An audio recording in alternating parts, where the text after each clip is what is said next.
Les amis, quelque chose m'est arrivé et j'aimerais partager avec vous parce que je pense que cette vidéo peut aider quelqu'un. Si j'avais pas filmé la vidéo d'avant, je pense que personne ne m'aurait cru. Mais heureusement que j'ai pris le temps de tout filmer. Donc, regardez d'abord la vidéo, ensuite, je vais tout vous expliquer. Les amis, aujourd'hui, je me suis réveillée avec l'envie pressante d'aller à l'église, peu importe ce qui va arriver.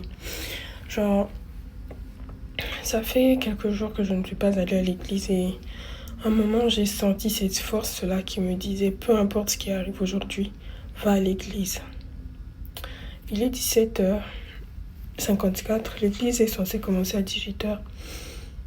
Mais la voix me dit, peu importe ce qui arrive, va à l'église, va à l'église.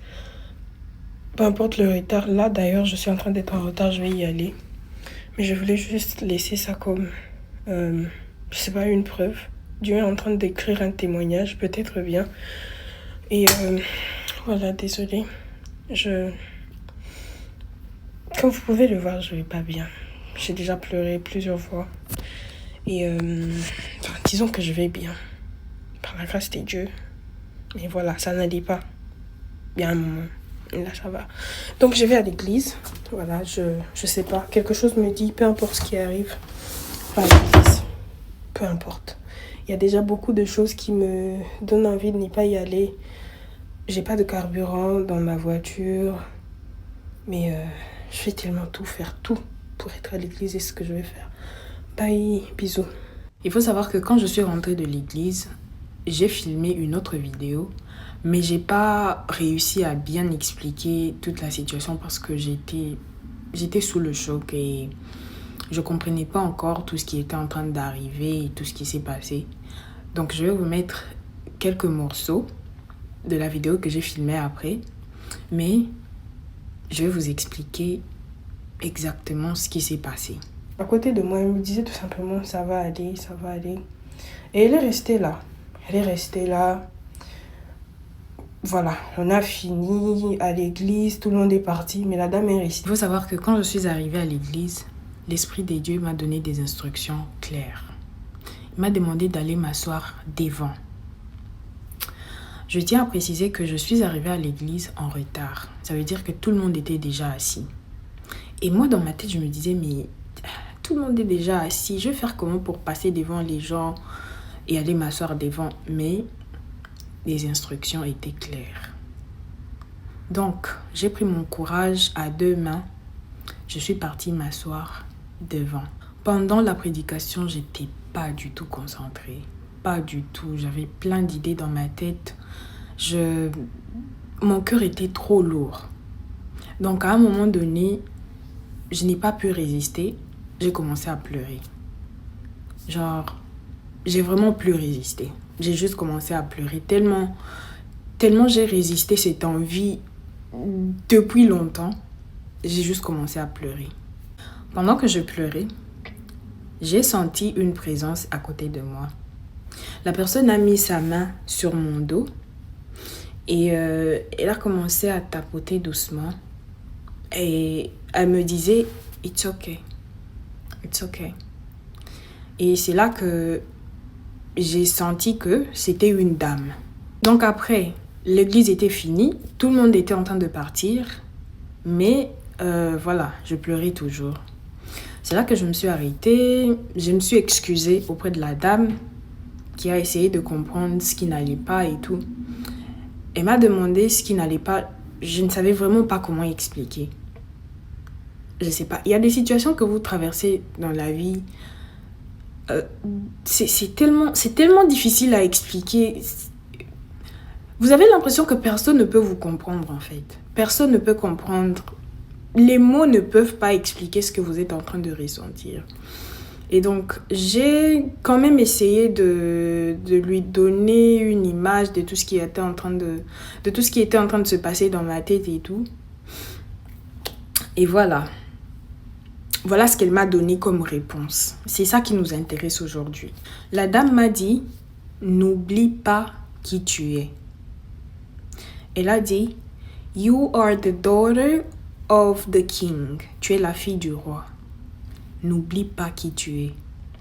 Il m'a dit, peu importe la situation par laquelle tu vas passer, n'oublie pas qui tu es. Elle m'a aussi donné sa carte. Sa carte est là. Arrivée à la maison, je me sentais beaucoup mieux, mais j'avais une question. Qu'est-ce qu'elle voulait dire par « n'oublie pas qui tu es » ? Et cette question n'arrêtait pas de me tourmenter. Donc, j'ai voulu avoir une réponse. C'est là que j'ai demandé à Dieu, qu'est-ce qu'elle voulait dire par « n'oublie pas qui tu es » ? Et voilà ce que j'ai trouvé. Arrivé à la maison, j'ai trouvé ma Bible ouverte. Ne vous inquiétez pas, c'est pas par magie. Je l'ai laissée ouverte parce que je lisais depuis hier. Mais je lisais Ésaïe 41. Je lisais 41. Et donc, j'ai jeté un œil vers le verset 43. Et vers 43, la parole nous dit « Ne crains rien, car je te rachète. Je t'appelle par ton nom. Tu es à moi. » On va s'arrêter là. Je vais vous expliquer. Le Seigneur dit à travers ce verset, « Ne crains rien. Je t'ai racheté. Tu es à moi. Je t'appelle par ton nom. » Le diable connaît ton nom, mais il t'appelle par tes péchés. Dieu connaît tes péchés, mais il t'appelle par ton nom, parce qu'il a payé un très grand prix pour te racheter. Tu n'es plus esclave du péché. Tu lui appartiens désormais. Tu n'as plus à répondre par tes erreurs. Il faut savoir que quand nous péchons, la plupart des fois, nous nous éloignons des dieux. Pas parce que Dieu nous a repoussés, mais parce que le diable a tendance à jouer avec notre esprit. Il veut nous convaincre que nous ne méritons pas la miséricorde des dieux.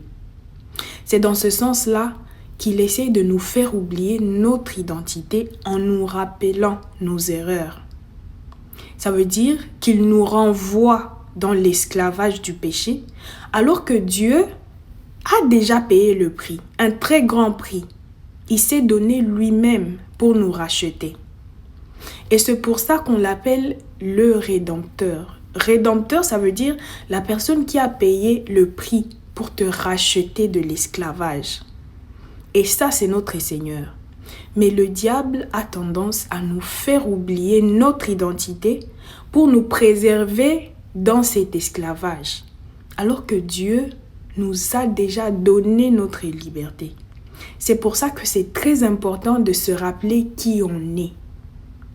Et on est enfant des dieux. On est à lui, on lui appartient. On n'est plus esclave du péché. Moi qui vous parle, je ne suis pas parfaite. Je pêche, peut-être plus que vous. Et la bataille que je mène tous les jours, c'est de réussir, c'est de pouvoir rester dans la volonté des dieux. C'est de pouvoir rentrer à chaque fois que je me suis éloignée de lui. Et récemment, le diable a tout fait. Il a vraiment tout essayé pour me montrer que je ne méritais pas d'être dans la présence de Dieu et que je ne méritais pas de parler de lui à d'autres personnes parce que le diable n'arrêtait pas d'essayer de me convaincre de tout arrêter. Et c'est là que Dieu a intervenu. Il a envoyé cette dame pour me rappeler qui je suis. Je suis sa fille, je suis son enfant. Et à travers cette vidéo, je tiens à rappeler à quelqu'un. Tu n'es pas esclave du péché. Peu importe ce que tu as fait, sache que Dieu t'a pardonné. Il a déjà payé le prix pour tes péchés. Ne laisse pas le diable jouer avec ton esprit et t'éloigner de ton Dieu. Dieu t'a pardonné. Il nous a pardonné. Il est mort sur la croix pour nos péchés. Ne laisse pas le diable t'avoir. Dis-lui aujourd'hui, je suis le fils ou la fille du roi. Je ne suis plus ton esclave. Si tu reçois ce message, tape Amen dans les commentaires. Abonne-toi pour ne pas rater ma prochaine vidéo et que Dieu te garde.